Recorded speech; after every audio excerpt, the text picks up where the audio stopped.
रवि, आवाज आ रही है मेरी?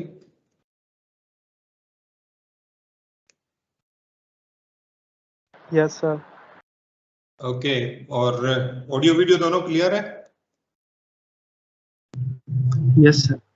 रिया, तुम तक आवाज पहुंच रही है ना?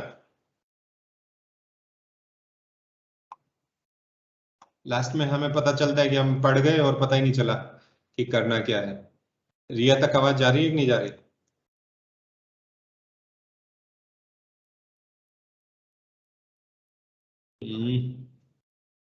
ओम, तुम्हारे पास आवाज आ रही है?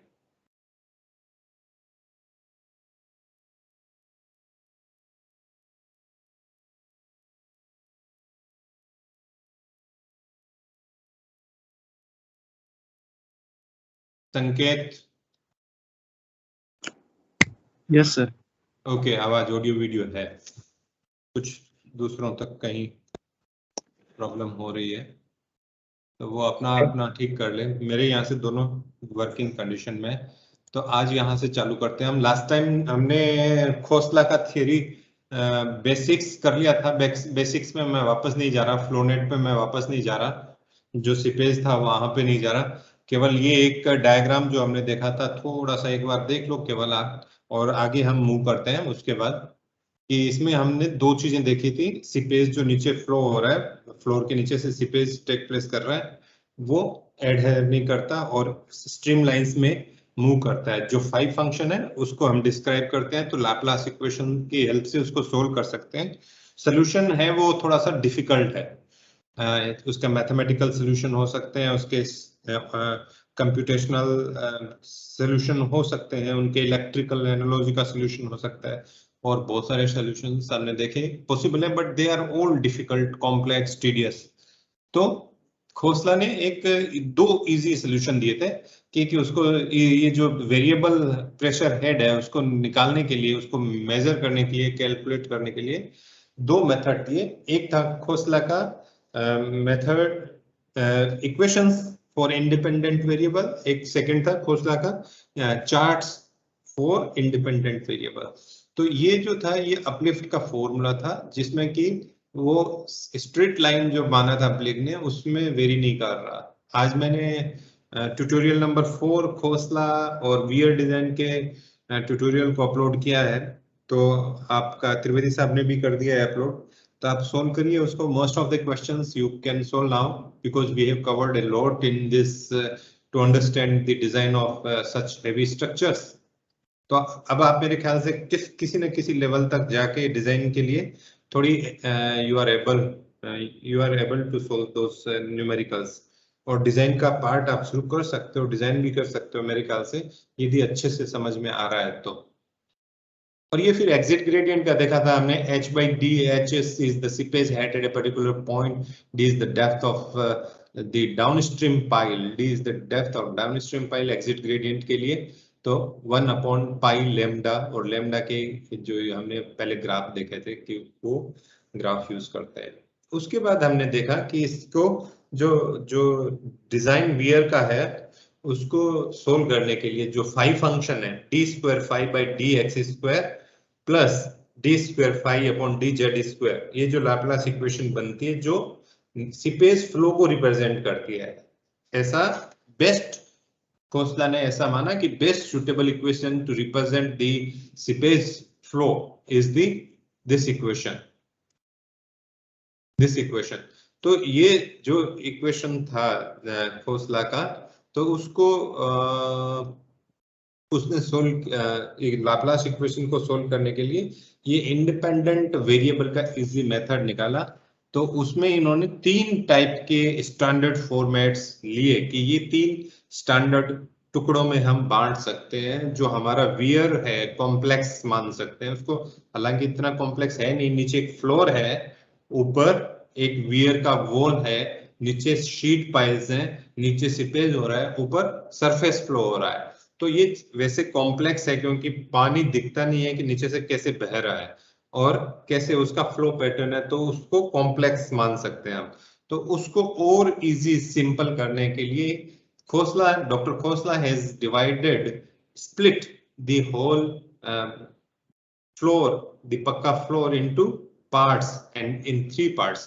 पहला पार्ट था जो अपस्ट्रीम पाइल फ्लोर लेंथ लिया विद नेग्लिजिबल थिकनेस और अपस्ट्रीम पाइल या नेग्लिजिबल थिकनेस का floor and a downstream pile.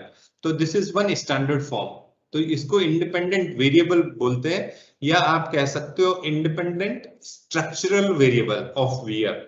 समझने के लिए हम इसको बोल सकते हैं Khosla's independent structural variable of weir. तो ये वन वेरिएबल हुआ। सेकंड वेरिएबल उन्होंने दिया कि ये यहाँ पानी है, ये फ्लोर है विद नेग्लिजिबल थिकनेस और इंटरमीडिएट आपका पाइल लाइन है, इंटरमीडिएट पाइल लाइन है, अपस्ट्रीम और डाउनस्ट्रीम में नहीं है। एक सेकंड वेरिएबल दिया। और थर्ड वेरिएबल दिया क्योंकि हम नेग्लिजिबल थिकनेस मान रहे हैं, वो है नहीं, तो उन्होंने दोनों पाइल की सिचुएशन छोड़ दी, पहला और दूसरा दोनों छोड़ दिया और केवल थिकनेस ऑफ द फ्लोर लिया है। तो वो D thickness of the floor, last में डी हमारा था पाइल का डेप्थ, इसमें डी है डेप्थ ऑफ द फ्लोर। एक सेकंड होल्ड करिएगा आप।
Sorry, there was disturbance on phone.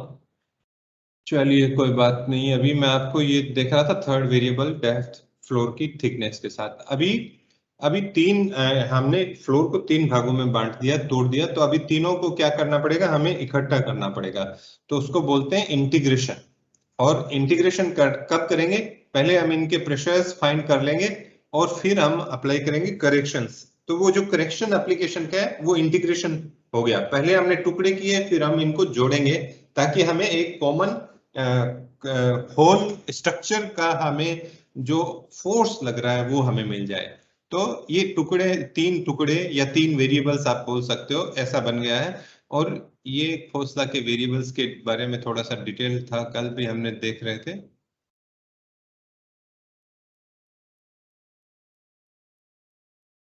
ये हमने देखा था तीनों वेरिएबल्स में कि कैसे हम इसका प्रेशर रीड आउट करते हैं।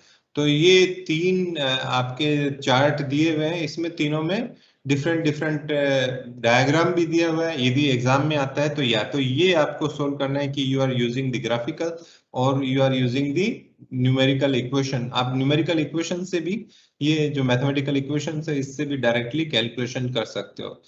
कैसे कैलकुलेशन करना है, अल्फा निकालना है, अल्फा के साथ से आपको लेमडा निकालना है।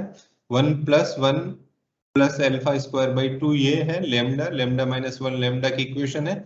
और कोस इनवर्स का फंक्शन मोस्टली सभी 5 फंक्शन में आ रहा है, या 100 माइनस करके हम निकालते हैं। तो ये इक्वेशन ज्यादा टफ नहीं है, एक बार थोड़ा सा अनइजी सा फील होता है, लेकिन एज ए होल इनको यूज कर लेना है। बेसिकली अल्फा की वैल्यू है वो हमें b/d याद रखना है। ये जो चार्ट बना हुआ है ये चार्ट 2 का है। पहला चार्ट आगे अपस्ट्रीम में इसके पाइल है और डाउनस्ट्रीम में पाइल है, और ये E1 और ये E वाला है पोर्शन, और ये यहाँ पे इक्वेशन है फाई ई, फाई डी और फाई डी डैश। तो फाई ई कहाँ पे है आपकी इक्वेशन? ये फाई ई की इक्वेशन है और फाई ई का ग्राफ ये है। आप देखो फाई ई का ग्राफ और फाई ई की equation 100 by pi cos inverse lambda minus 2 by lambda. तो ये इजी है, इतना डिफिकल्ट है नहीं। तो सिंपल तरीका हमने सोच लिया कि वियर के स्ट्रक्चर को 3 भागों में तोड़ के हमने प्रेशर फाइंड किए, फिर उनको करेक्शन अप्लाई करेंगे। तो करेक्शन अप्लाई करने के प्रोसेस को जोड़ना बोलते हैं, इंटीग्रेशन बोलते हैं। बस ये इतना सा है खोसला की थ्योरी। और खोसला का जो बेसिक फंडामेंटल थ्योरी है वो लाप्लास इक्वेशन है, फ्लो नेट है, जो हमने आगे देखा कि कैसे प्रोसेस होता है सीपेज का, जो प्रीवियस थ्योरी को डिस्कार्ड करता है। देख के चलिए। तो इसमें कुछ समझने लायक मेरे ख्याल से है नहीं। यदि कुछ है तो आप नोट डाउन कर सकते हो उसमें चैट बॉक्स में। अपलिफ्ट के बारे में एक स्टूडेंट आपसे पूछ रहा था मुझसे पहले, कुछ कौन था पता नहीं, बारे में कोई है तो पूछ रहे हैं अभी कि क्या था अपलिफ्ट या पोर प्रेशर के बारे में। ठीक है, ये ग्राफ दूसरा ग्राफ है जो इंटरमीडिएट पाइल के लिए है। इंटरमीडिएट पाइल में जब इंटरमीडिएट पाइल होता है तो टोटल जो लेंथ है फ्लोर की बी, वो 2 भागों में बंट जाती है, B1 इधर और B2 इस साइड में। आप जब गर्ग की बुक देखेंगे तो 2 भागों में दिखाई देगी आपको।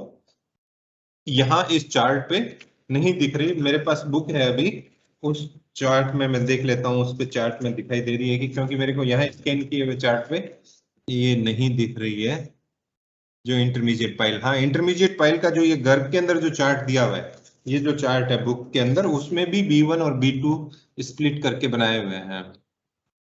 तो यहाँ पे ये B1 यहाँ से लेके यहाँ तक है और यहाँ से यहाँ तक B2 होगी। तो हमें जो कैलकुलेशन करनी है यहाँ पे वो ऐसा है, इक्वेशन आप देख सकते हो, फाई ई, यानी कि ये पॉइंट है। अर्लियर जो था वो अपस्ट्रीम और डाउनस्ट्रीम का था, E1, अभी E है वो इंटरमीडिएट का है। ये मैंने आपको लास्ट टाइम समझाया था कि अपस्ट्रीम में जो E पॉइंट है उसका 100% ही होगा, यहाँ पे जो हेड होगा 100% होगा और यहाँ पे C पे 0 होगा। तो यहाँ कैलकुलेशन करने की जरूरत नहीं है। बाकी हम ये 3 पॉइंट, इंटरमीडिएट 3 पॉइंट और ये बॉटम 3 पॉइंट, तो ये इतना कैलकुलेशन कर लें तो हो गया हमारा काम। तो ये फाई ई जो है यहाँ है और सी उसके रिवर्स अदर साइड में है और डी नीचे नीचे जो शीट पाइल का एंड पॉइंट है वहां का क्या है, अपलिफ्ट प्रेशर कितना एक्ट हो रहा है उसकी वैल्यू है। तो इनको बोलते हैं क्रिटिकल पॉइंट्स या critical junctions, where we are interested कि कितना हेड लॉस हो गया है, हेड लॉस हो चुका है। हेड HEAD हेड जो हम मेजर कर रहे हैं, रेजिडुअल हेड, क्योंकि हमें क्रिटिकल एग्जिट ग्रेडियंट से कम चाहिए एट द एंड, तो हम लूज करना चाहते हैं हेड को और मेजर करते हैं कि कितना बचा हुआ है हर एक पॉइंट पे। यदि नहीं है तो हमें शीट पाइल लगाना पड़ेगा। शीट पाइल लगाने का मतलब इंटरवल बढ़ाना पड़ेगा या रोज बढ़ानी पड़ेगी या डेप्थ बढ़ानी पड़ेगी, तो वो एक्सपेंसिव प्रोजेक्ट हो सकता है, उसमें खर्चा बढ़ सकता है। पूरे प्रोजेक्ट का खर्चा 10 करोड़ से बढ़ गया मान लो। एक छोटी सी आपने रिकमेंडेशन दी कि एक शीट पाइल इंटरमीडिएट एक रो है और दूसरी और लगाओ क्योंकि हेड खत्म नहीं हो रहा, क्रिटिकल एग्जीक्यूट ग्रेडियंट से ज्यादा क्रिटिकल हो रहा है। द डिजाइन इज अनसेफ आपने लिख दिया 2 साल के बाद आपके इरिगेशन डिपार्टमेंट में या वाटर रिसोर्सेज डिपार्टमेंट में कि ये no no no it's not safe, it's unsafe, तो मामला 10-20 करोड़ में सरकार को लग जाता है, इतना सा एक आपका स्टेटमेंट से, इतने से आपके कमेंट से। तो ये आपको देखना है कि फाई की value 100 by pi cos inverse. Cos inverse क्यों आ रहा है आपको पता है? मैंने पहला स्केच दिखाया था ना आपको, वेरिएबिलिटी ऑफ अपलिफ्ट प्रेशर, वो कोसाइन फंक्शन है, इनवर्स ऑफ कोसाइन फंक्शन से वेरी करता है। तो खोसला ने ये लेके आया कि जो अपलिफ्ट है ये वेरिएबल है as per this function, the inverse cosine function. तो ये हर एक जगह अपेयर हो रहा है कैलकुलेशन में, आप देखिए। और लेमडा का मैंने बताया कि लेमडा में उसकी डेप्थ और जो डाउन स्ट्रीम पे हमारा alpha B by D, sorry B by D, जो लेंथ ऑफ द फ्लोर है, depth of the downstream pile है, उसका रेशियो या पाइल की जो डेप्थ है उसका रेशियो, तो वो अल्फा की वैल्यू है यहाँ से कैलकुलेट कर रहे हैं। और अल्फा 1 और अल्फा में फर्क क्या है? अल्फा 1 और अल्फा में फर्क ये है, और डेल्टा 1 और डेल्टा में क्या फर्क है ये मैंने बताया था। B1 जो यहाँ पे B1 by D, B2 by D, that is alpha 1 and alpha 2, and lambda 1, ये lambda 1 है आपका जो इंटरमीडिएट जब पाइल है तो हम सब में lambda 1 ले रहे हैं। देखिए ये lambda 1 ले रहे हैं। तो इसकी इक्वेशन वो नहीं है जो हमने अपस्ट्रीम और डाउनस्ट्रीम के पाइल की ली थी। यहाँ पे इक्वेशन जो थी आपकी सिंपल इक्वेशन थी lambda की 1 plus root of 1 plus alpha square by 2। अभी यहाँ की जो इक्वेशन है लेमडा 1 की, दैट इक्वेशन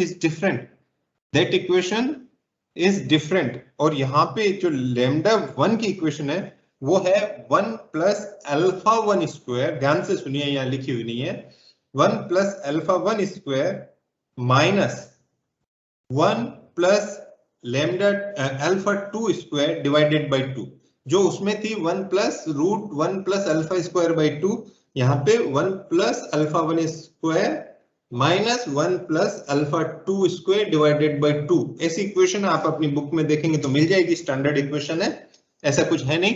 तो इसमें लेमडा की इक्वेशन जब इंटरमीडिएट शीट पाइल है तो लेमडा भी अलग है और लेमडा 1 भी अलग है।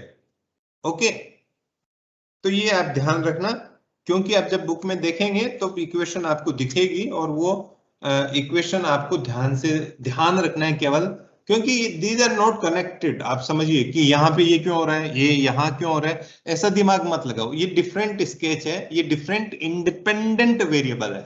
तो यहाँ पे आप ई फिर से लिख रहे हो, तो this E is not that E which is in the variable 1। तो ये दिमाग में रखो। ये ग्राफ आपको थोड़े थोड़े डिफिकल्ट लग रहे होंगे, है नहीं डिफिकल्ट, बिल्कुल डिफिकल्ट नहीं है, क्योंकि आप देखोगे ना तो वैल्यू ऑफ क्या लिखा हुआ है यहाँ पे, मैं आपको बताऊं तो डिटेल में थोड़ा सा, ये 5c की वैल्यू लिखी हुई है, देखो 5c 5d और 5e है।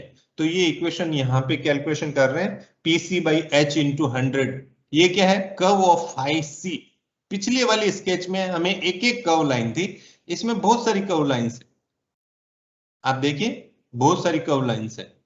Ratio of b1 by b, ratio of b1 by b, तो इसमें बहुत सारी लाइंस हैं जिस पे डिपेंड करता है कि हमें pc बाई h की वैल्यू क्या है और b1 बाई b की वैल्यू क्या है। b1 बाई b मतलब क्या हुआ कि जहां पे ये इंटरमीडिएट शीट पाइल लगा हुआ है ये b1 है और ये टोटल लेंथ b है, तो उसका रेशियो कितना है उसके हिसाब से हम पॉइंट लेते हैं, तो ये pc बाई h निकल आता है। तो वो वैल्यू आपको दे देगा कि 40% है।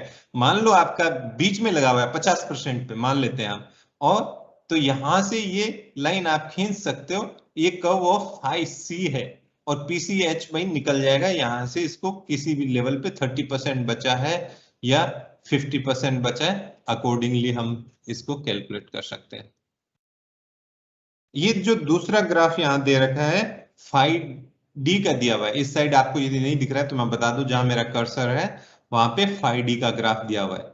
और ये इतने सारे ग्राफ है, ये जो लिखा हुआ है ना curve of 5D, 5D is this, ये जो कर्व है यहाँ पे इतना,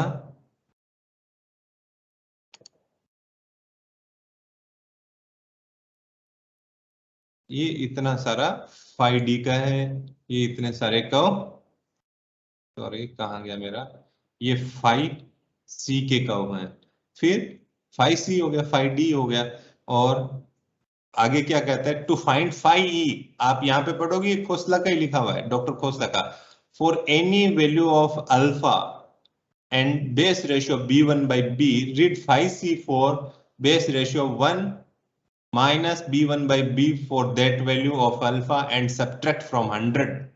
तो thus 5e for b1 by b is equal to 4 and alpha is equal to 100 minus 5c for b1 by b, that is 0.6 and alpha is equal to 4। तो ये आपकी वैल्यू निकल आएगी।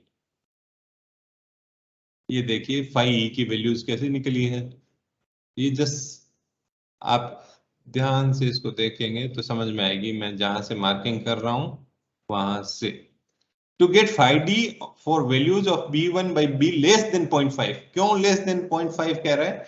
फाई डी का देखो आपको 0 से लेके यहां से लेके 50 तक ही है, 0.5 तक ही है, 50% है ये, तो 0.5 हुआ ना, तो 50 तक वैल्यू है। लेकिन यहाँ पे जो फाई सी की वैल्यू है, देखिए आप, फाई सी की वैल्यू है वो 0 से लेके 100 तक है यहाँ पे, तो ये 50 तक तो दी हुई है और 50 से ज्यादा की लेस देन 50 है। To get phi D values for b1 by b less than 0.5 read phi D for 1 minus b1 by b। तो हमें रिवर्स करेंगे तो हमें उसका उससे ऊपर वाली रेशियोज में मिल जाएगा। सो मान लेते हैं हम 10 phi D for b1 by b 0.4 and alpha is equal to 4 is equal to 100 minus d1 for b1 by b is equal to 6 and alpha is equal to 4 and that comes out to be this much। ये छोटा सा example भी यहाँ पे हो गया है इनका कि कितनी वैल्यू आ रही है इसमें। यदि ये वैल्यूज हो तो फाई डी की वैल्यू कितनी आ रही है? 55%। मतलब क्या हुआ? ये परसेंटेज रेडिजुअल, ये 55% क्या है यहाँ पे? ये 55% है आपका परसेंट ऑफ रेजिडुअल हेड, जो हेड एचएस है उसका 55%। ओके, तो ये कैलकुलेशंस है। अभी जो हमने इक्वेशन देखी थी एग्जिट ग्रेडियंट की, एच डी बाई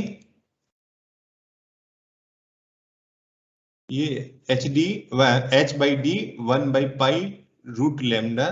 तो ये जो ग्राफ है, ये जो ग्राफ है, ये ग्राफ की वैल्यू में किसके वर्सेस है? अल्फा यहाँ पे एक्स एक्सिस पे, 1 by pi lambda Y axis पे है। ध्यान से देखना इसको, एग्जिट ग्रेडियंट का क्वेश्चन आता है, आपको ये ग्राफ हो सकता है प्रिंट हुआ मिले जीपीएससी में या गेट के एग्जाम में, ये सीधा का सीधा इतना सा ग्राफ प्रिंटेड मिले, तो आपको पढ़ना आना चाहिए इतना।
ओके, अभी आवाज आ रही है ना? अभी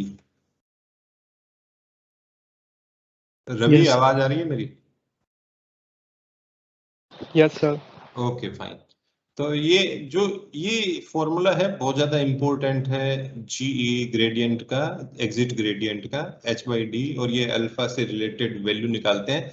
ये सिर्फ और सिर्फ आपका जब अल्फा की वैल्यू दी हुई है, आपको अल्फा की वैल्यू दी हुई है, ये अल्फा है, ये वाला अल्फा है। यहाँ पे जो बी बाई डी है, बी ये यहाँ से ये यहाँ पे है और डी यहाँ से यहाँ पे है। कभी कभी ये फ्लोर की वैल्यू भी दी हुई होती है डी, तो कंफ्यूज नहीं होना है। मैं एग्जिट ग्रेडियंट में हमें केवल एग्जिट पे जो पाइल है उसकी डी लेनी है, ये ध्यान रखना आप। तो ये ऐसा करके अल्फा निकाला, और इसमें लेमडा यही है एग्जिट ग्रेडियंट में, सिंपल वाला है, क्योंकि इंटरमीडिएट पाइल नहीं लेते हम, तो ये simple 1 plus root 1 plus alpha square by 2 यही लेना है आपको, वो नहीं लेना है 1 plus alpha square minus 1 root again वो डिवाइडेड बाई 2। B1 B2 वाला फंडा नहीं अपनाना है, इंटरमीडिएट पाइल वाला फंडा नहीं अपनाना है, ये इक्वेशन लेना है इनसे निकाल के, ठीक है ना। अभी इंटीग्रेशन करते हैं, तो तीन आपकी जो करेक्शंस अप्लाई करने हैं हमें। करेक्शन किस किस चीज के करेक्शन है? जो हमने अभी प्रेशर वैल्यूज निकाली है, परसेंटेज 55 निकाला, 60 निकाला, 40 निकाला, 80 निकाला क्रिटिकल पॉइंट्स पे, तो एक पाइल पे 3 क्रिटिकल पॉइंट है और एक फ्लोर पे फ्रंट पे क्रिटिकल है और एग्जिट पे एंड पे क्रिटिकल है, तो 2 क्रिटिकल पॉइंट वहां पे हैं, तो उनपे हमने जो अपलिफ्ट प्रेशर है वो निकाला, तो उसमें करेक्शन अप्लाई करना पड़ता है। तो ये correction is one is for thickness.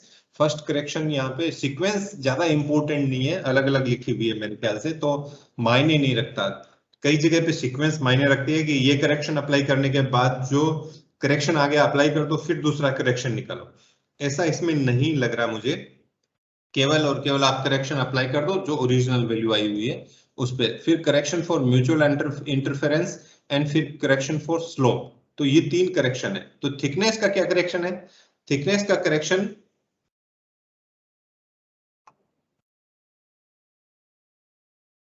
जो फ्लोर थिकनेस है, जो फ्लोर थिकनेस में करेक्शन में ये है कि जो हमारा इंडिपेंडेंट वेरिएबल में हम जो प्रेशर फाइंड करते हैं कहां पे, जो यहाँ पे फाइंड करते हैं EC, जैसे ये पॉइंट है ना, यहाँ पे फाइंड किया on the top of the floor, लेकिन अपलिफ्ट कहाँ एक्ट करता है? ये top of the floor act करता है, लेकिन अपलिफ्ट एक्ट करता है down on the bottom of the floor, यहाँ पे एक्ट कर रहा है, कहीं पे यहाँ पे एक्ट कर रहा है। तो इसका मान लो 1 मीटर डेप्थ है, तो 1 मीटर डेप्थ में क्या होगा कि यहाँ पे H है, यहाँ पे कितना है आपका हेड H है, तो यहां तक पहुंचते पहुंचते कितना हो जाएगा?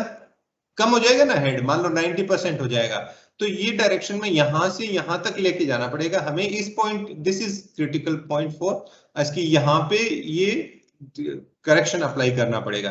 तो करेक्शन क्या है? 5D minus 5C,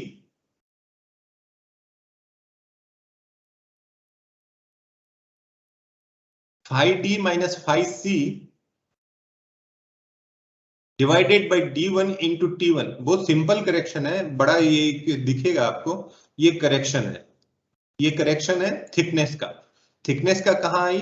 thickness T1, देखिए ये T1 ये रही और ये T1 रही, यहाँ पे ये करेक्शन, और है कितना कि प्रेशर आपका यहाँ पे कितना है और यहाँ पे C पे कितना है, जो C पॉइंट है वहां पे कितना है, उसमें माइनस करना है, डिवाइडेड बाई D1 जो डेप्थ है, वो डेप्थ D1, तो हमें ग्रेडियंट मिल गया इसका कि कितना कम हो रहा है, अब इंटू T1 कर दिया तो ये करेक्शन हो गया। आप समझ रहे हो ना, T1 करेक्शन हो गया। तो ये करेक्शन जो है वो अप्लाई करना पड़ेगा कहां पे? जो पहले हमने निकाला था C1 पे निकाला था, प्रेशर एट C1, अभी हमें C पे निकाला था, अभी हमें C1 पे चाहिए, यहाँ पे चाहिए, नीचे एक्ट कर रहा है यहाँ पे चाहिए, पहले हमने निकाला था C पे।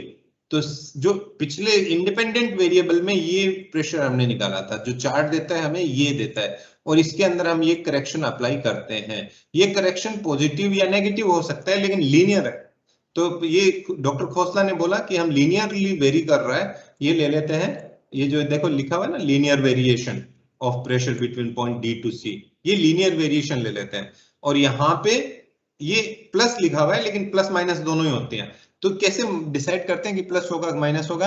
तो हम फ्लो का डायरेक्शन देखते हैं, तो फ्लो के डायरेक्शन में हमेशा गिरता है हेड, ये फ्लो का डायरेक्शन है, देखो ये जो मैं खींच रहा हूं ना, ये फ्लो का डायरेक्शन दिखा रहा है, तो ये जिस डायरेक्शन में फ्लो हो रहा है उस डायरेक्शन में प्रेशर गिरता है, तो हमें C से C1 पे आना है, तो मतलब नीचे आए हम तो कम होगा, लेकिन यहां से जब हम ऊपर गए तो क्या हुआ कि इतनी डिस्टेंस हम ऊपर चढ़े ही नहीं, देखिए, तो यहां पे तो ये कम हो गया, यहां से इतना कम हो गया, लेकिन यहां पे हम इतना ऊपर चढ़े ही नहीं, क्योंकि C1 है यहाँ पे, C1 और यहाँ C1 है, यहाँ पे E से E1 पे भी निकाल सकते थे, तो यहां से ऊपर नहीं चढ़ा तो उस डायरेक्शन में ये पॉजिटिव होगा। अब देखिए ये करेक्शन यहाँ पे क्या क्यों पॉजिटिव लिखा हुआ है? पॉजिटिव नेगेटिव दोनों ही हो सकता है, लेकिन यहाँ पे पॉजिटिव क्यों लिखा हुआ है? क्योंकि यहां से इतना ऊपर चढ़ते तो और प्रेशर गिर जाता और आपका अपलिफ्ट गिर जाता। अभी आप इंटरमीडिएट पाइल पे आ जाएंगे तो यहाँ पे क्या होता, हमने निकाला तो यहां था, मैं आगे चलता हूं, ये डायरेक्शन का फ्लो का देखिए आप, पॉइंट T पे देखिए आप, ये माइनस लिखा हुआ है, C पे प्लस लिखा हुआ है,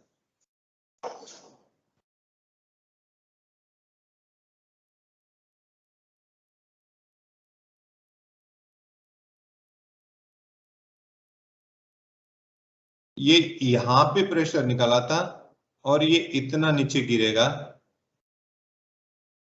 तो जितना हमारा पॉइंट था गिर गया, तो जितना निकला हुआ था उससे माइनस हो गया और यहां पे गिरने का चांस नहीं मिल रहा है, तो ये बढ़ रहा है, तो प्लस साइन आएगा। ठीक है, तो मेरे ख्याल से ये क्लियरिटी आ गई होगी आपके दिमाग में। दूसरा हमारा इंटरफेरेंस का, जो कैसे इंटरफेरेंस का, हमने 3 इंडिपेंडेंट वेरिएबल का दो तीन स्लाइड और लूंगा मैं केवल आपकी, और ये टॉपिक अपना लगभग खत्म हो जाएगा। फिर हम न्यूमेरिकल पार्ट आज नहीं करेंगे, आज यही खत्म कर देंगे। Correction for mutual interference of piles. Mutual interference का मतलब हुआ कि ये पाइल की जो जो इफेक्टिवनेस है, या ये पाइल की जो प्रेजेंस है, वो इस पाइल के ऊपर कैसी है और इस पाइल के ऊपर कैसी है। तो एक पाइल की इंटरफेरेंस दूसरे पाइल पे, तो उसको कहते हैं mutual interference. Correction for mutual interference of piles. तो ये करेक्शन जो है, percentage correction for mutual interference of pile is, ये परसेंटेज में निकालते हैं 19 रूट। ये इक्वेशन एम्पेरिकल है, this is given by doctor Khosla. This is empirical in the sense कि this is based on experimental work. तो 19 root D by B, B dash या आप हाइफन बोल दो। तो क्या है बी हाइफन, जो हमने earlier we called it b1। तो ये वाली जो डिस्टेंस है, इनके बीच की डिस्टेंस देखिए आप, और d क्या है, this d is the depth of this pile.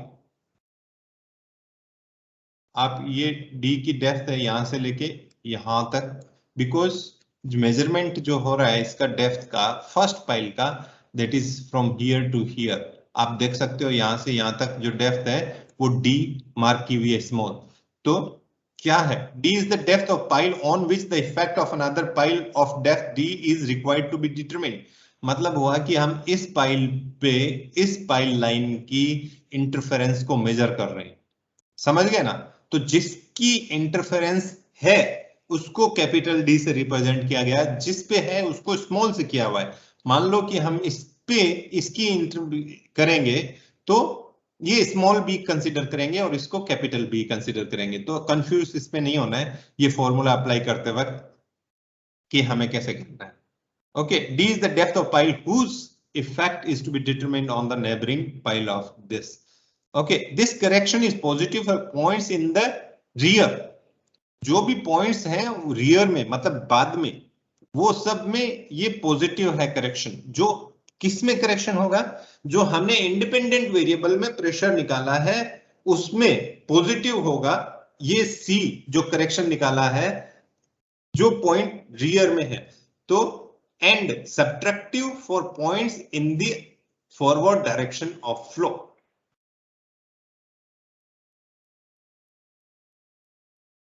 For example, if we want to find the interference of pile number 2, this is pile number 2, on pile number 1, the correction will be positive।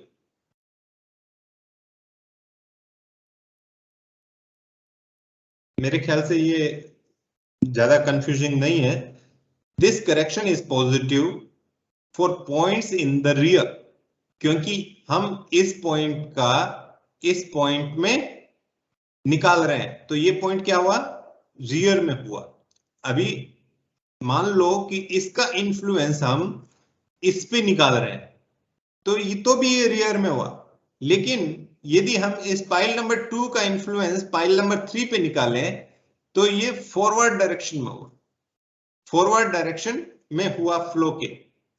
तो ये negative correction आएगा। ये सी जो correction हमने निकाला यहां पे, this correction would be negative. इसमें कुछ है नहीं, फॉर्मूला जो है इंपेरिकल है और डेप्थ की केवल है डी डी डी डी ही है, root of D by B, root small D plus capital D divided by D. ये फॉर्मूला जो है आपका mutual interference of two piles having depth small d and capital D, and B is, you know, the floor, total floor length।